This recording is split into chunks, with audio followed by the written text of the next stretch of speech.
संपत्तियां मान्यवर बेच खाने वाले लोगों को पकड़कर इसके बाहर निकालने का, वक्फ के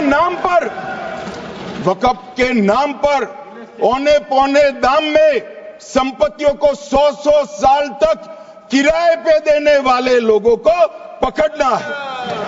वक्फ का जो पैसा होता है, इनकम जो गिरती जा रही है, जिसके माध्यम से माइनॉरिटी का विकास करना है, माइनॉरिटी को आगे बढ़ाना है, इस्लाम धर्म की सारी धार्मिक संस्थाओं को पुख्ता करना है।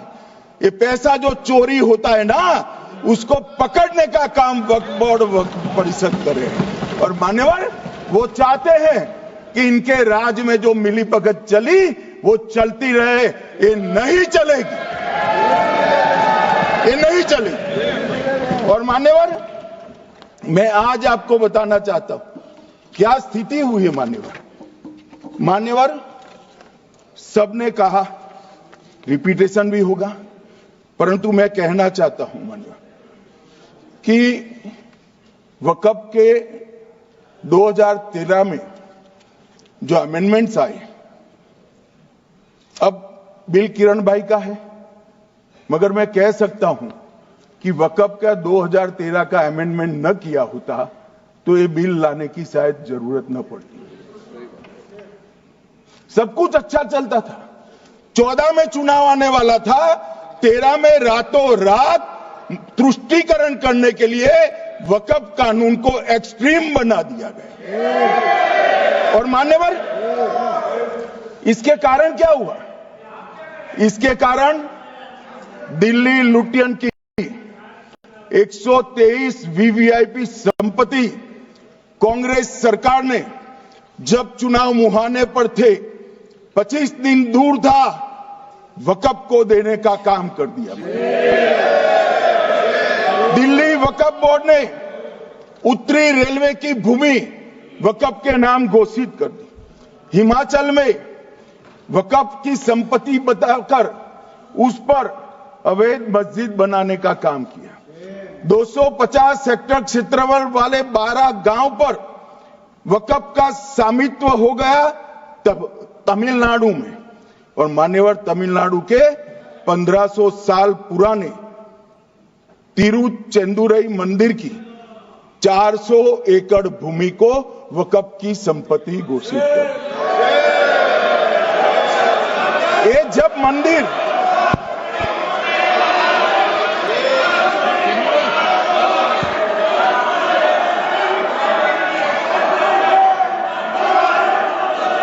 आपको मौका मिले जब अपनी बात कह देना, प्लीज बैठिए।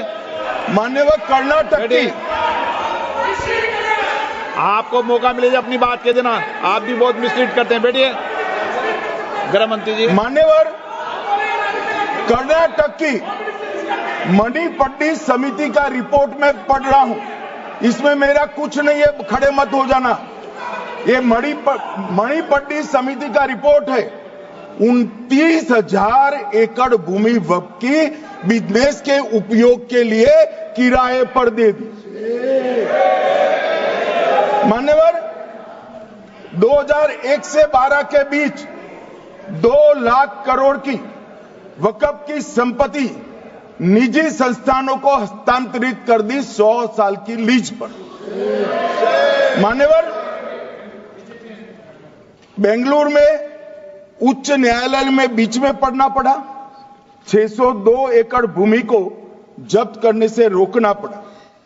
विजयपुर कर्नाटक के होनवाड़ गांव की 1500 एकड़ भूमि पर दावा कर उसको विवाद में डाला और 500 करोड़ की संपत्ति जिस भूमि का मूल्य है, वहां 5 स्टार होटल को महीने 12,000 रुपए के किराए से दे दिया। अब मान्यवर ये कहते हैं कि इसका हिसाब किताब न करो, इसकी देखरेख न करो।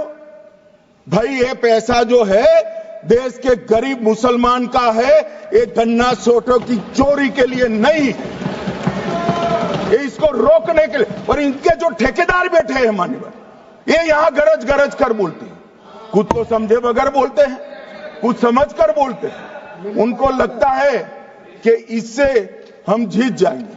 मान्यवर कर्नाटक में दत्तापीठ के मंदिर पर क्लेम किया। अब मैं कहना चाहता हूं 83(9) उसमें अधिकरण द्वारा किए गए किसी भी विनिश्चय का आदेश विरुद्ध, चाहे वो अंतरिम हो या फाइनल, इस पर अपील नहीं हो सकती। इसका मतलब अपील का प्रोविजन आपने रखा ही नहीं था। सिविल न्यायालय, राजस्व कोर्ट और अन्य प्राधिकरण उसके अधिकार क्षेत्र पर भी प्रतिबंध लगा दिया और सरकारी अधिसूचना जो बाद में वक्फ बोर्ड और वक्फ परिषद के एडवाइस से होगी, इसको भी कोई चुनौती नहीं दे सकता। मान्यवर, मुझे ये बताओ कि अभी अभी फैशन है संविधान लहराने की। ये संविधान के हिसाब से सरकार का या किसी भी निजी संस्था का कोई भी फैसला मान्यवर कायदे की कोर्ट से बाहर कैसे हो सकता है? कोई भी फैसला हो, ये देश की अदालत वो फैसले तक रुचि नहीं रखेगी। नागरिक ग्रीवेंसेस लेकर कहां जाएंगे? जिसकी भूमि हड़प कर ली गई वो कहां जाएगा? ऐसा नहीं चलेगा। आपकी वोट बैंक के लिए आपने किया था, हम खारिज कर रहे हैं, हम खारिज कर रहे हैं। ऐसा नहीं चलेगा। अदालत में जाइए, जिसको ग्रीवेंसेस है इधर और साइड से, और अदालत न्याय करेगी। न्याय के लिए तो अदालतें बनी हैं। और मान्यवर, यहां एक सदस्य ने कह दिया माइनॉरिटी इस कानून को स्वीकार नहीं करेगी। क्या धमकाना चाहते हो भाई? संसद का कानून है, सबको स्वीकार करना पड़ेगा। स्वीकार नहीं करेंगे मतलब क्या है? कैसे बोल सकते हैं कोई हम कानून को स्वीकार नहीं करेंगे? ये कानून भारत सरकार का है, हर एक पर बंधन करता होगा और इसको स्वीकार करना पड़ेगा। मान्यवर, ये हमने तो खैर वक्फ को छेड़खानी नहीं की। वक्फ बोर्ड और वक्फ परिषद के अंदर बदलाव किया है, मगर वक्फ के लिए भी क्या क्या जजमेंट आए।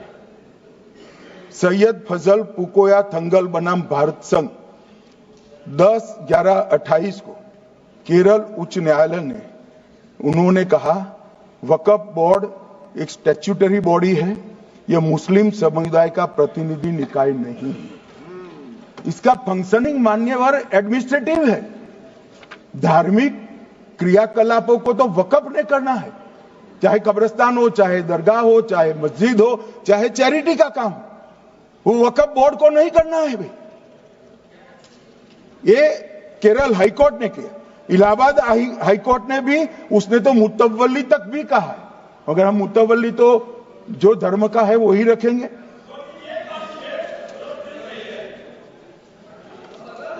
मान्यवर, इन्होंने कहा एक मुतवल्ली के कर्तव्य विशुद्ध रूप से धर्म निरपेक्ष कैरेक्टर है, मगर हम मुतवल्ली को छू नहीं रहे।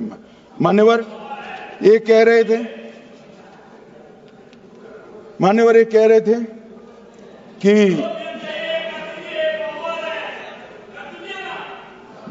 मान्यवर ये कह रहे थे कि कोई गड़बड़ियां नहीं हुई। मान्यवर,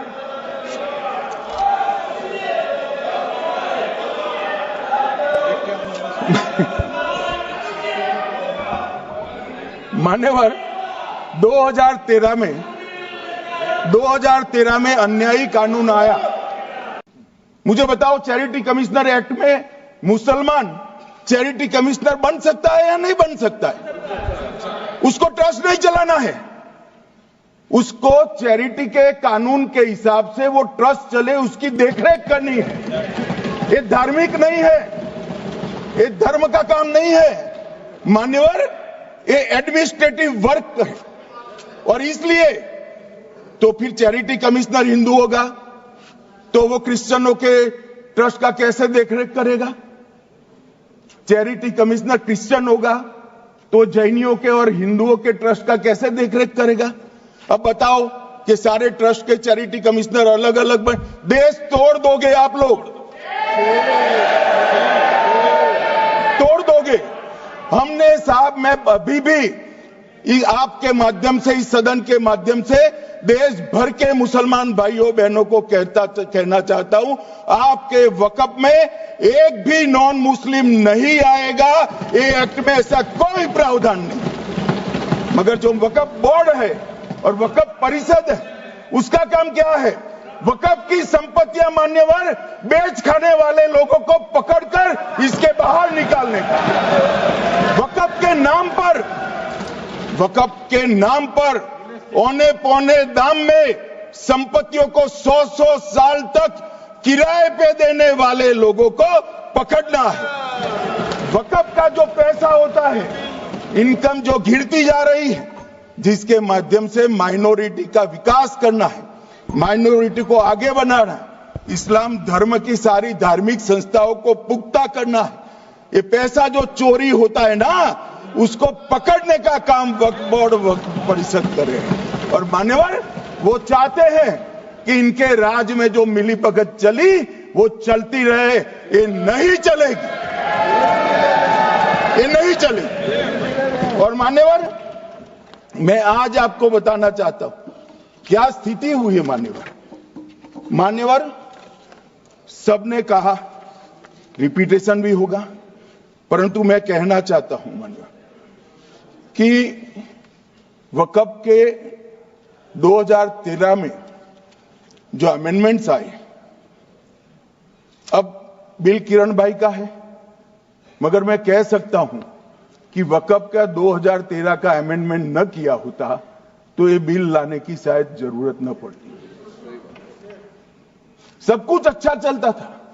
14 में चुनाव आने वाला था, 13 में रातों रात तुष्टीकरण करने के लिए वक्फ कानून को एक्सट्रीम बना दिया गया। और मान्यवर, इसके कारण क्या हुआ? इसके कारण दिल्ली लुटियन की 123 वीवीआईपी संपत्ति कांग्रेस सरकार ने जब चुनाव मुहाने पर थे, 25 दिन दूर था, वक्फ को देने का काम कर दिया। दिल्ली वक्फ बोर्ड ने उत्तरी रेलवे की भूमि वक्फ के नाम घोषित कर दी। हिमाचल में वक्फ की संपत्ति बताकर उस पर अवैध मस्जिद बनाने का काम किया। 250 हेक्टेयर क्षेत्रफल वाले 12 गांव पर वक्फ का स्वामित्व हो गया तब तमिलनाडु में। और मान्यवर, तमिलनाडु के 1500 साल पुराने तिरुचेंदुरई मंदिर की 400 एकड़ भूमि को वक्फ की संपत्ति घोषित कर। ये जब मंदिर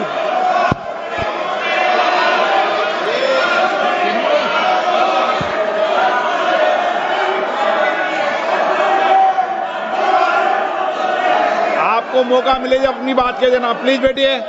मान्यवर, कर्नाटक की, आपको मौका मिले जब अपनी बात कह देना, आप भी बहुत मिसलीड करते हैं। बैठिए गृह मंत्री जी। मान्यवर, कर्नाटक की मणिपट्टी समिति का रिपोर्ट में पढ़ रहा हूं, इसमें मेरा कुछ नहीं है, खड़े मत हो जाना। ये मणिपट्टी समिति का रिपोर्ट है। 29,000 एकड़ भूमि वक्फ की बिजनेस के उपयोग के लिए किराए पर दे दी। मान्यवर, 2001 से 12 के बीच 2 लाख करोड़ की वक्फ की संपत्ति निजी संस्थानों को हस्तांतरित कर दी 100 साल की लीज पर। मान्यवर, बेंगलुरु में उच्च न्यायालय में बीच में पढ़ना पड़ा, 602 एकड़ भूमि को जब्त करने से रोकना पड़ा।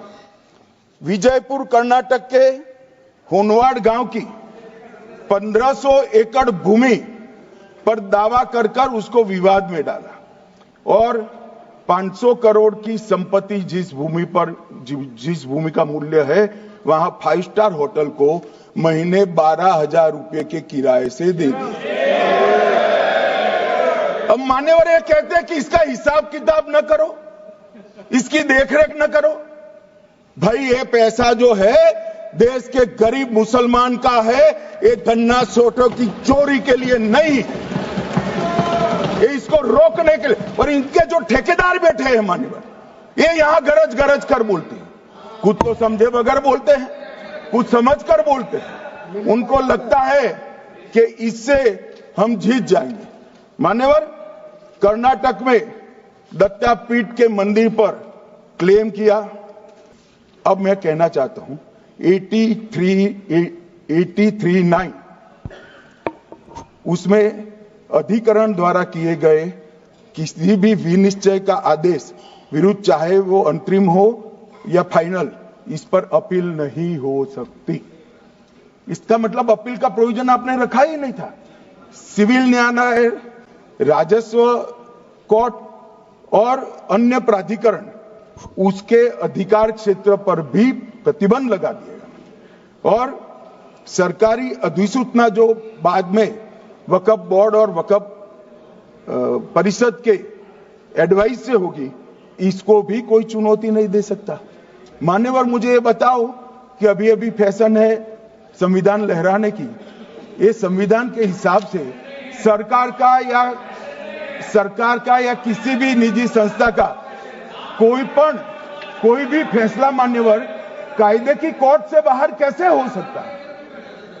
कोई भी फैसला हो, ये देश की अदालत वो फैसले तक रुचि नहीं रखेगी। नागरिक ग्रीवेंसेस लेकर कहां जाएंगे? जिसकी भूमि हड़प कर ली गई वो कहां जाएगा? ऐसा नहीं चलेगा। आपकी वोट बैंक के लिए आपने किया था, हम खारिज कर रहे हैं, हम खारिज कर रहे हैं। ऐसा नहीं चलेगा। अदालत में जाइए, जिसको ग्रीवेंसेस है इधर और साइड से, और अदालत न्याय करेगी। न्याय के लिए तो अदालतें बनी हैं। और मान्यवर, यहां एक सदस्य ने कह दिया माइनॉरिटी इस कानून को स्वीकार नहीं करेगी। क्या धमकाना चाहते हो भाई? संसद का कानून है, सबको स्वीकार करना पड़ेगा। स्वीकार नहीं करेंगे मतलब क्या है? कैसे बोल सकते हैं कोई? हम कानून को स्वीकार नहीं करेंगे। ये कानून भारत सरकार का है, हर एक पर बंधन करता होगा और इसको स्वीकार करना पड़ेगा। मान्यवर, ये हमने तो खैर वक्फ को छेड़खानी नहीं की। वक्फ बोर्ड और वक्फ परिषद के अंदर बदलाव किया है, मगर वक्फ के लिए भी क्या क्या जजमेंट आए। सैयद फजल पुकोया थंगल बनाम भारत संघ 10/11/28 को केरल उच्च न्यायालय ने उन्होंने कहा वक्फ बोर्ड एक स्टैट्यूटरी बॉडी है, यह मुस्लिम समुदाय का प्रतिनिधि निकाय नहीं है। इसका फंक्शनिंग मान्यवर एडमिनिस्ट्रेटिव है। धार्मिक क्रियाकलापों को तो वक्फ ने करना है, चाहे कब्रिस्तान हो, चाहे दरगाह हो, चाहे मस्जिद हो, चाहे चैरिटी का काम, वो वक्फ बोर्ड को नहीं करना है भाई। ये केरल हाईकोर्ट ने किया। इलाहाबाद हाईकोर्ट ने भी, उसने तो मुतवल्ली तक भी कहा है। अगर हम मुतवल्ली तो जो धर्म का है वही रखेंगे।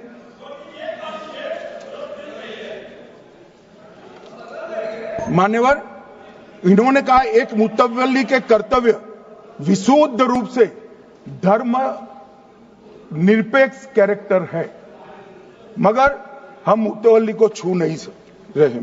मान्यवर ये कह रहे थे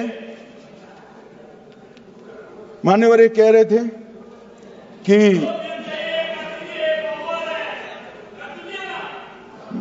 मान्यवर ये कह रहे थे कि कोई गड़बड़ियां नहीं हुई। मान्यवर,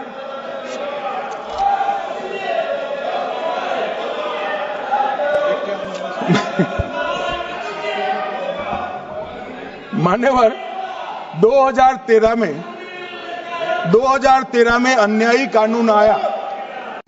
मुझे बताओ, चैरिटी कमिश्नर एक्ट में मुसलमान चैरिटी कमिश्नर बन सकता है या नहीं बन सकता है?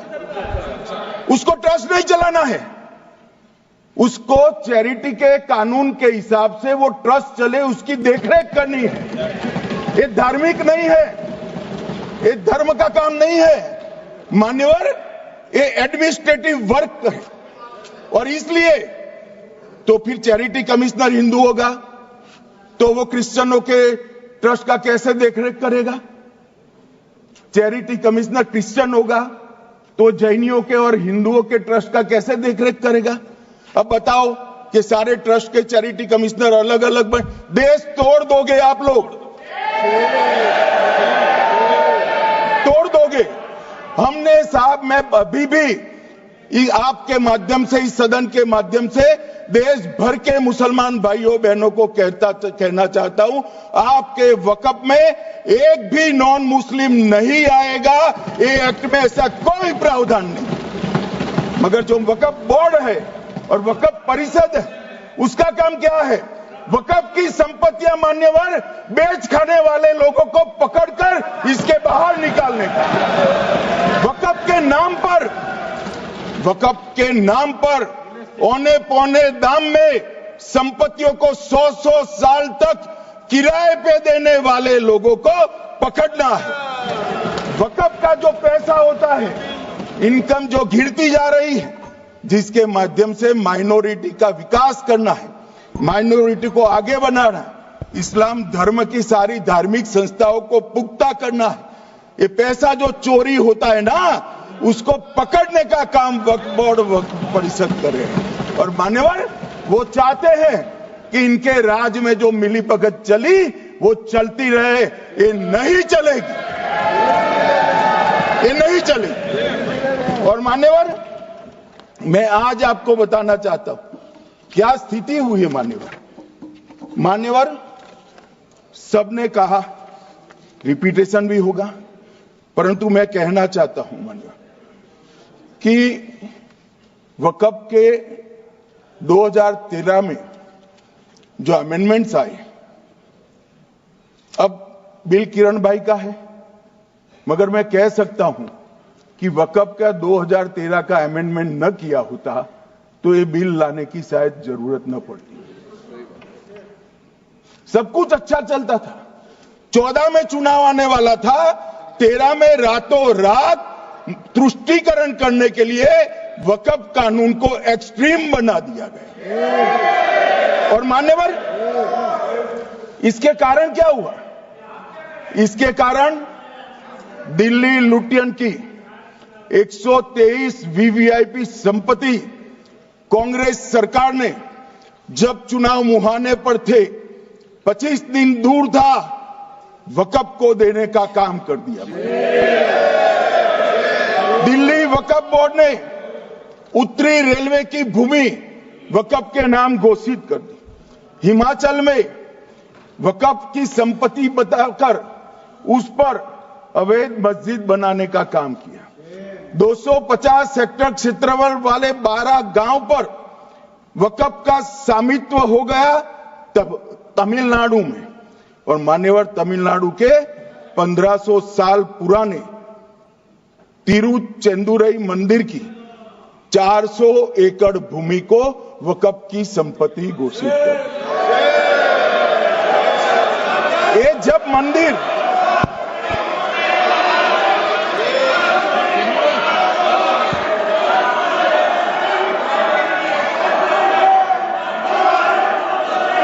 आपको मौका मिले जब अपनी बात कह देना, प्लीज बैठिए। मान्यवर, कर्नाटक की, आपको मौका मिले जब अपनी बात कह देना, आप भी बहुत मिसलीड करते हैं। बैठिए गृह मंत्री जी। मान्यवर, कर्नाटक की मणिपट्टी समिति का रिपोर्ट में पढ़ रहा हूं, इसमें मेरा कुछ नहीं है, खड़े मत हो जाना। ये मणिपट्टी समिति का रिपोर्ट है। 29,000 एकड़ भूमि वक्फ की बिजनेस के उपयोग के लिए किराए पर दे दी। मान्यवर, 2001 से 12 के बीच 2 लाख करोड़ की वक्फ की संपत्ति निजी संस्थानों को हस्तांतरित कर दी 100 साल की लीज पर। मान्यवर, बेंगलुरु में उच्च न्यायालय में बीच में पढ़ना पड़ा, 602 एकड़ भूमि को जब्त करने से रोकना पड़ा। विजयपुर कर्नाटक के होनवाड़ गांव की 1500 एकड़ भूमि पर दावा कर उसको विवाद में डाला और 500 करोड़ की संपत्ति जिस भूमि का मूल्य है वहां 5 स्टार होटल को महीने 12,000 रुपए के किराए से दे दिया। अब मान्यवर ये कहते हैं कि इसका हिसाब किताब न करो, इसकी देखरेख न करो। भाई ये पैसा जो है देश के गरीब मुसलमान का है, ये गन्ना सोटों की चोरी के लिए नहीं, ये इसको रोकने के लिए। और इनके जो ठेकेदार बैठे हैं मान्यवर, ये यहां गरज गरज कर बोलते हैं, खुद को समझे बगैर बोलते हैं, कुछ समझ कर बोलते हैं। उनको लगता है कि इससे हम जीत जाएंगे। मान्यवर, कर्नाटक में दत्तापीठ के मंदिर पर क्लेम किया। अब मैं कहना चाहता हूं 83(9) उसमें अधिकरण द्वारा किए गए किसी भी विनिश्चय का आदेश विरुद्ध, चाहे वो अंतरिम हो या फाइनल, इस पर अपील नहीं हो सकती। इसका मतलब अपील का प्रोविजन आपने रखा ही नहीं था। सिविल न्यायालय, राजस्व कोर्ट और अन्य प्राधिकरण उसके अधिकार क्षेत्र पर भी प्रतिबंध लगा दिएगा। और सरकारी अधिसूचना जो बाद में वक्फ बोर्ड और वक्फ परिषद के एडवाइस से होगी, इसको भी कोई चुनौती नहीं दे सकता।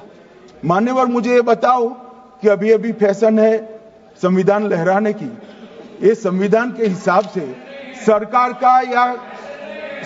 का या किसी भी निजी संस्था का कोई भी फैसला मान्यवर कायदे की कोर्ट से बाहर कैसे हो सकता है?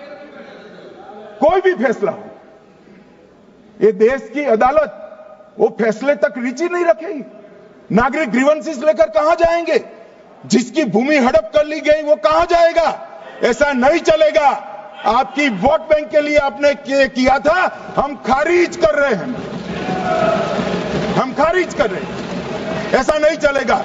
अदालत में जाइए, जिसको ग्रीवेंसेस है इधर और साइड से, और अदालत न्याय करेगी। न्याय के लिए तो अदालतें बनी हैं। और मान्यवर, यहां एक सदस्य ने कह दिया माइनॉरिटी इस कानून को स्वीकार नहीं करेगी। क्या धमकाना चाहते हो भाई? संसद का कानून है, सबको स्वीकार करना पड़ेगा। स्वीकार नहीं करेंगे मतलब क्या है? कैसे बोल सकते हैं कोई? हम कानून को स्वीकार नहीं करेंगे। ये कानून भारत सरकार का है, हर एक पर बंधन करता होगा और इसको स्वीकार करना पड़ेगा। मान्यवर, ये हमने तो खैर वक्फ को छेड़खानी नहीं की, वक्फ बोर्ड और वक्फ परिषद के अंदर बदलाव किया है, मगर वक्फ के लिए भी क्या क्या जजमेंट आए। सैयद फजल पुको